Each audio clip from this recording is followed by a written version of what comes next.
Hi everybody. We're going to do some core stability and strength training. It doesn't take a lot of equipment. As a matter of fact, you can do all of these exercises without any equipment at all.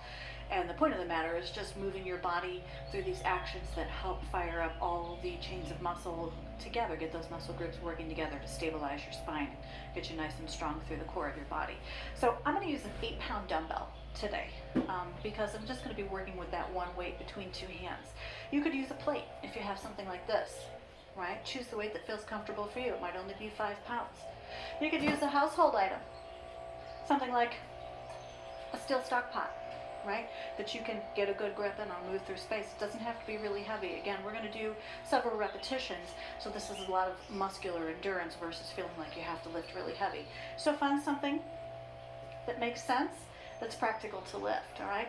So we're going to start in a standing position, coming on over to the right side of the chair. So make sure you've got yourself set up with a chair or a table or something that you can work from as a landing spot and something that you can sit on, because we're going to get to that eventually too.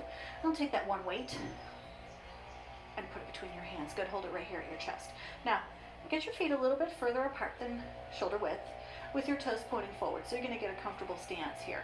And I want you to think about the fact that we're going to be pivoting, moving on this left foot over here as we work through these exercises. All right, so I'm going to step forward just a little bit here that you can see, starting with it at our chest. Now, just bend onto that left knee a little bit, just a little bit, and then straighten it, and then press the heel up.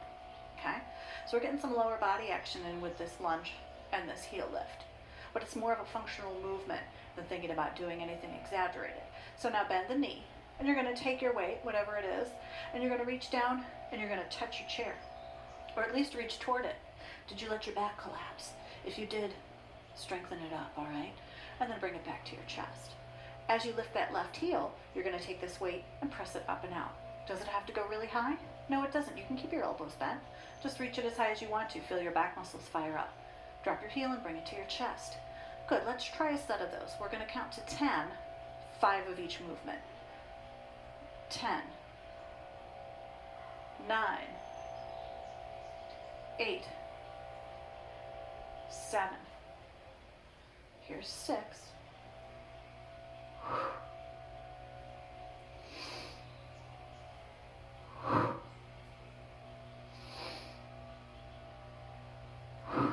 beautiful. Drop that heel, come back to center. And let's get ready to do the whole thing on the other side.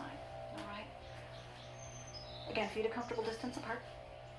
Right? Just try the feet, the leg action first. Bending the knee, straightening the leg, pressing the heel, dropping it, bend, straighten, press. Good. Here we go. Drop the heel, reach toward the chair, pull it to your chest, lift the heel, and press. Good, here we go. Nice strong back, head lifted. 10, 9, 8, 7, 6, 5, 4, 3, 2, 1.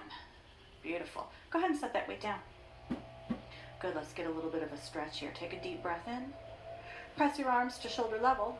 Turn your thumbs onto the bottom. Draw your abdominals in and press back. Excellent. Lace your fingers and press forward. Up tall, arms out, and drop them down. Good. Going back to using this one weight, you've got some options on this one. You can do this in standing, or you can do this sitting. All right, lifts and rows. These are going to really target the back of our body, right? So if you're sitting, you're really thinking your lower back and your hips. If you're standing, you're going to get a little bit more work for your glutes and your hamstrings. I'll show it both ways. You decide which one feels better for you. So we're going to start with this one weight out in front of us, and our feet further than shoulder width apart, whether you're standing or sitting, right? So a really important thing here is keeping those shoulders anchored back, right? So as we start to fold forward, I want you to remember that it's hinging at the hips here. See how my back stays long and my shoulder stays pulled back versus rounding through my lower back or my upper back. So you might just want to try those movements first without any weight so that you can master those mechanics and protect your spine. All right, weight is hanging down. I'm going to soften my knees and hinge at my hips. Good, I'm going to pull my shoulders back. So let's try the row first. Pulling the abdominals in. And just bring that weight to your belly button. and press it down. Good, think about pulling your elbows inward and press. Let's do 8 more, and 7. Here's 6. 5, little tailbone tuck here. 4, no pressure on the back. 3, 2, 1. Good, let that weight hang down, but keep your shoulders anchored back. Now, come up tall, right? So your knees are still soft, and you're gonna go back to hinging at the hips. Feel the weight move forward like a pendulum. Shoulders anchored back. Let's do 5 of those. 5, 4, 3. Good, here's 2 more, even breathing. Let's go back to the row. I'm gonna show us sitting. Are you ready? It looks like this, folded forward. 8, 6,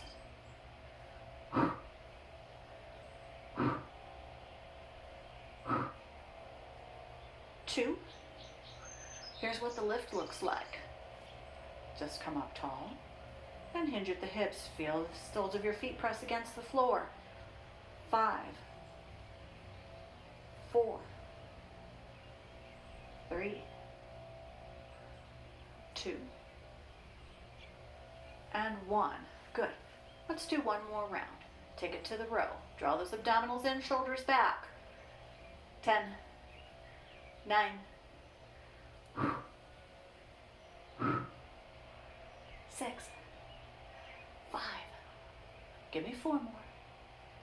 3 more. 2 more. And the lift for 5. Flat back. 4. Soft knees. Breathe. Firm abdominals. Last one. And come up tall. Beautiful job. Everybody have a seat. A couple more exercises for you here. We're going to keep it in this wide stance. All right? And we're going to take this weight in one hand.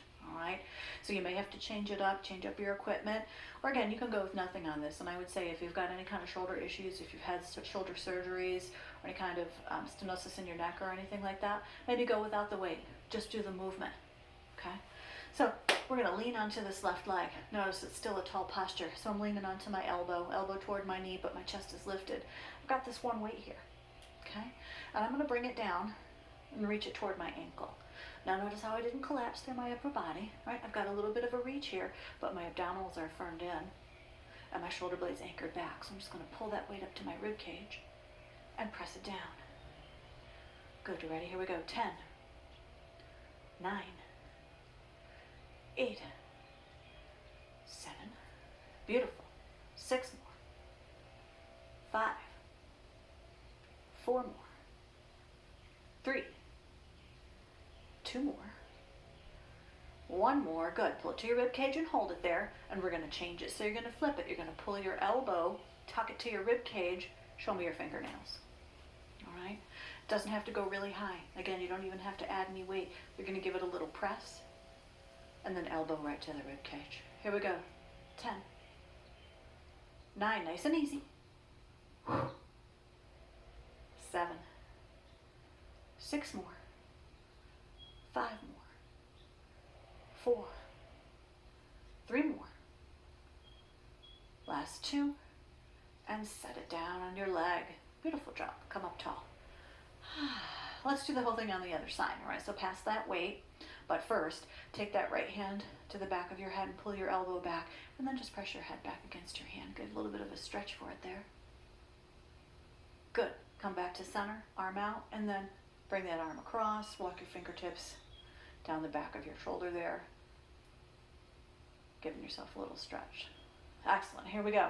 Leaning onto the right leg, right elbow out toward the knee, abdominals anchored in. Start it by your rib cage. Keep that elbow tucked. You're going to reach it down towards your ankle. So go slowly first. Track your movement. Watch your posture and your alignment. Back to the rib cage. And here we go. Row. 10, 9, 8, 7. So remember, you're bracing your abdominals in the whole entire time.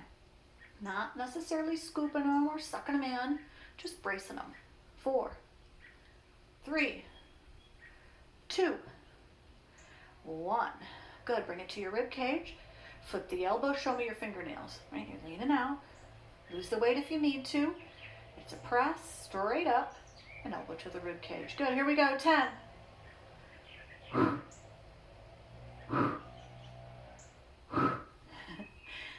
6. 5 more. Head lifted. 4 more. 3 more. Last 2. And 1. Bring it to the leg. Beautiful job. And up to the center. Good. Pass that weight over. Let's do that stretch. So, palm of the hand to the back of the head. Draw the elbow back and press the head back. Good. Nice deep breath in. And then head to center. Arm out and bring it across. Walk those fingertips back. Beautiful. And release it down. Got one more for you here. So just a note on perceived exertion and levels of intensity. Whenever you're moving, whether it's through cardio or strength training and you feel your heart rate elevate, a couple of things to watch out for your own perceived exertion. How's your breath, right? Are you maintaining a nice breathing rhythm, control over the breath? And how's your form and alignment, right? If it starts to feel strenuous and you're getting sloppy and retaining your breath or anything like that, it's time to take a break, right? Step back, jump in when you're ready. So now we're going to bring the feet together in the center and squeeze the knees if you can. This is also a good place for a pillow or a ball between your knees. So you can be creating that adduction, pulling your knees inward, firing up your inner thighs. With or without the weight, right? You can have your fingertips out at your kneecaps, or you can be holding your weight just like this. All right, shoulders back, knees pulled in, lower abdominals anchored in. And we're just going to tilt back. All right, so keeping the spine nice and long. Tilt your shoulders toward the back of your chair. Feel your knuckles drag across the top of your thighs. And then come back to the top. Good. Let's do 5 of those. And lift. Here's 4. Eyes forward. Inhale. Exhale. 2. Good. And 1. Now we're going to change it. You're going to tilt back and hold it there. We're going to take that weight, or just your hands, and we'll lift them up in line with your chest and drop them down. Nice breeze. Good, here we go. 5, 4, pull your lower abdominals in. 3, 2, and 1. Put your hands on your legs and sit yourself up tall. Beautiful, let's do another round. 5, 4, 3, 2, 1. Tilt back and hold.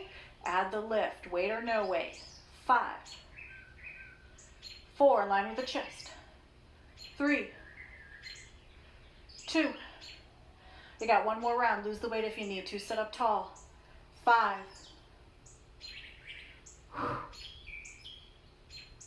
Feet stay anchored to the floor. 2. Good. Add the lift. Here we go. Tilt it back. 5.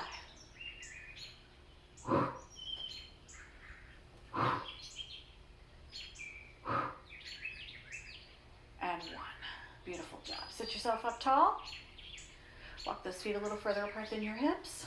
Take that weight, lean on that leg, and just go ahead and set it down. Let's get a little bit of a stretch here, right? So you've got your knees a little further apart than your hips. Oh, and you're just going to lean onto your knees here and let your back release out. All right, so remember, always follow the progressions. Listen to your body, right? You've got your perceived exertions, your hallmarks for that, your form and alignment, and your breath. If you want to increase your level of intensity, you can take these exercises and do more repetitions of them if you want to, right? You might see or feel yourself getting stronger, where you can add some more weight. And remember, you can always email me or call me with questions about modifications, increasing intensity, or even finding an alternate exercise to work the same muscle groups if something just doesn't feel like it's safe or practical for you, all right? So when you're ready, take a cat stretch. Tuck your tailbone and your chin around your back. And then push your hands against your knees and roll yourself up tall. Beautiful. Good. Now take your right arm off to the side. Show me the back of your hand. And then take the back of your hand and put it against your lower back. Good. Really rolling that shoulder back, getting a nice stretch here. Beautiful. And then reach that arm up over your head and take a little side stretch.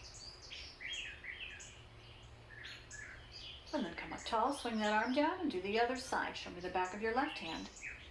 And then set it against your lower back, reaching it as far across as you can and rolling that shoulder back. Feeling that nice stretch for your chest and your shoulder here. If you wanted to, you could even tip that ear, deepen the stretch into your neck. It's up to you. Good, and then arm up and a side stretch. So working all those core muscles that stabilize our hips and our pelvis. It's the foundation of all of our movement, right? So a strong core helps with better balance, more efficient upper body movement. Gotta drop those arms down beside you, shake them out. Take a deep breath in, reach. Exhale, press. Good, do it again. Inhale, reach. And press. One more deep breath. And then arms to shoulder level. And thumbs on the bottom. You're ready. Draw your abdominals in. Squeeze your shoulder blades together. Press back. Look for the top of the wall out in front of you. Good. This time let's wrap our arms and fold forward and rock it. You should feel a nice stretch behind your shoulder blades, down through your lower back. Excellent. And back to center. Up tall. Give yourself a little pat on the back. Nicely done. So we are working on shorter sessions here, and the point is for you to be able to put them together however you'd like to, right? So in the course of this last couple of months, we've learned a lot of things about what works and what doesn't. So hopefully coming upon a system that's going to continue to serve us in the future, even though we don't know what that's going to look like. So bear with me and keep in touch. Well, I'll do one more segment today, and that's going to be a nice stretch in and around the chair, okay?